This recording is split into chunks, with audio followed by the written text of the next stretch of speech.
So I'm trying to figure out, there it is. They set me stick hole, thank you. I'm still trying to figure out all the nuts and bolts of Blackboard. So I've got almost all your stuff done in Blackboard. So you should have a progress report this afternoon for last week. I like to get them out on Fridays, but I'm still learning the ropes. It's amazing. I've got about 95% of it figured out, but the last 5% is so infuriating that I can't figure out.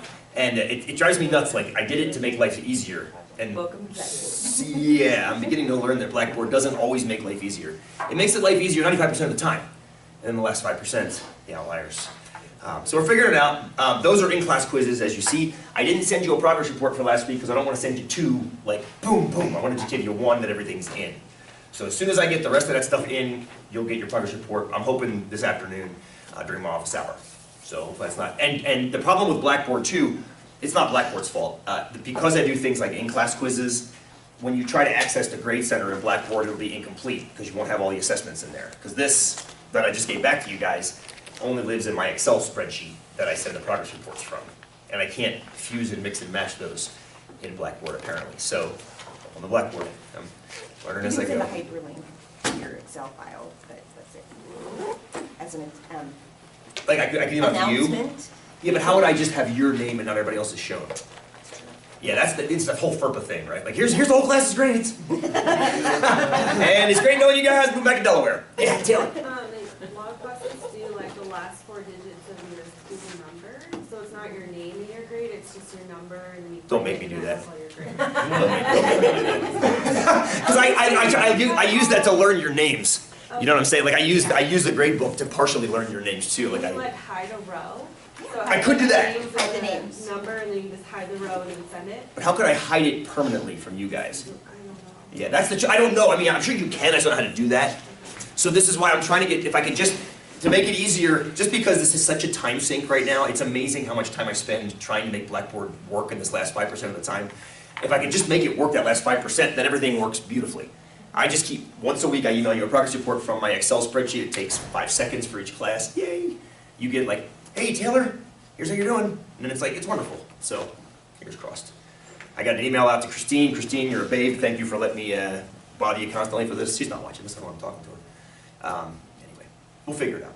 So sometime today, fingers crossed, you'll have progress reports in your mailbox. This week, looking forward. What happened to that probability thing in the beginning of the class where, you know, if we did the probability thing, then everybody got an A? Give me more. I don't remember. Give me more of that. Well, what was that? I don't remember this. I don't remember this either. Tell me more. It sounds like something I would say though. 243, you said we were going to do this probability, and if it turned out a certain way, everybody got an A. I remember that. So that would be a lot I easier do on remember. you. It was something about rolling a die. Right. I take a die and roll it. You bet on one number. If it comes up on your number, I'll give the whole class an A. Exactly. Otherwise, the whole class gets an F. And nobody took the bet. Well, I mean, nobody took. I was like, yeah, good reason. 5-to-1 odds against.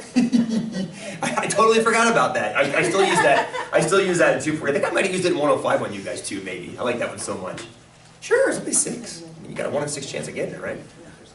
So it'd be just a lot easier if you gave everybody an A. It would be much Then easier. we could just do the class. It would be much without easier. anything else. It would be much easier. Would it make you happy knowing that the modal grade is often an A in these classes? I mean, I mean, I don't grade on bell curves, so to speak, because that would make the modal grade be a C, and I kind of hate that. So the modal grade generally ends up being an A in this class because you guys work your tails off. Because I assess the hell out of you. Have you noticed that? I give you so many assessments. Of course, some you can pick and choose from. Like this week. I think there's 2 or 3 quizzes. I don't know how many there are for you guys. 2? 2 in a project, right. And some of you might skip the quizzes altogether and be like, you know what, the hell with this. I got a project to do. Totally fine. But that's why. Because I give you all these assessments so you can pick through the quizzes you want to do. The project, don't treat that as optional. It's not really. I mean, it can be. I don't want to give you a 0 though.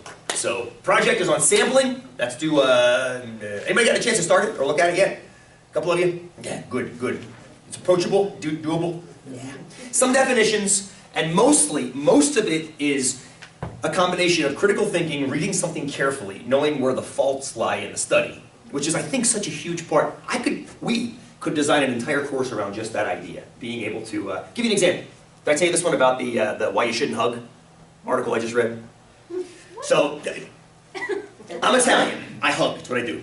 So, and I understand too that some people don't like being hugged. And I had my first run-in last summer with this. I saw a dude in a band on the East Coast, we were playing the shows back there, and I hadn't seen him, I was like, Scott! And I gave him a big hug, he's like, oh, we're hugging.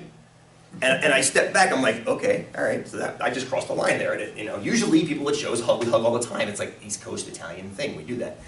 And then I started thinking, like, Europeans, you know, the whole two pecks on the cheek, and there's, my friend, I was relating the story to my friend, and she sent me this study from the Washington Post, I think. It was the newspaper I had heard of, it was a blog from one of the posts, the case against hugging. And there was a picture of a guy standing like this, and a girl like, and I thought it was like introvert, extrovert kind of thing, because I've been learning a lot about that too.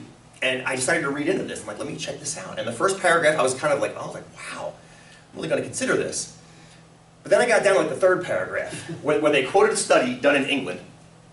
And it said, one of the main arguments was that disease is spread too easily through bodily contact. And hugging is the worst form of that.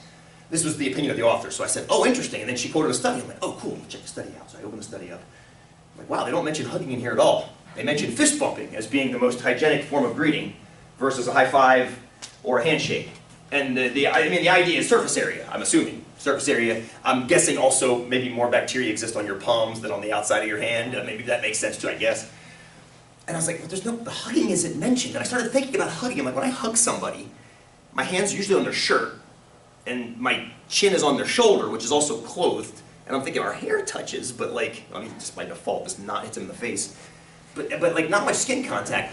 So I read further into the article, and it said, I know they didn't mention hugging in the article, but if they had included it, it would by far have been the worst possible.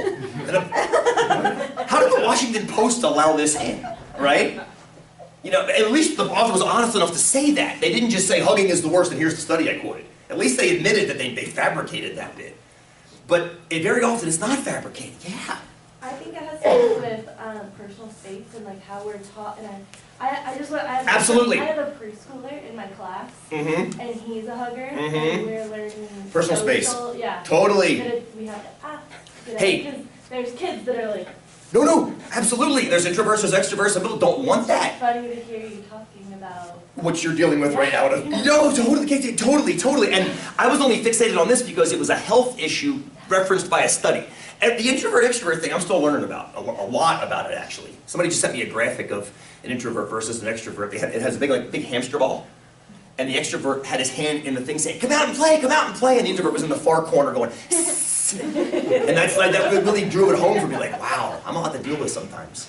I So, heard that you need 8 hugs a day. you heard that we need 8 hugs a day. As an Italian, I say that's a low ball, but you know, that's my keep reference. I think they're therapeutic.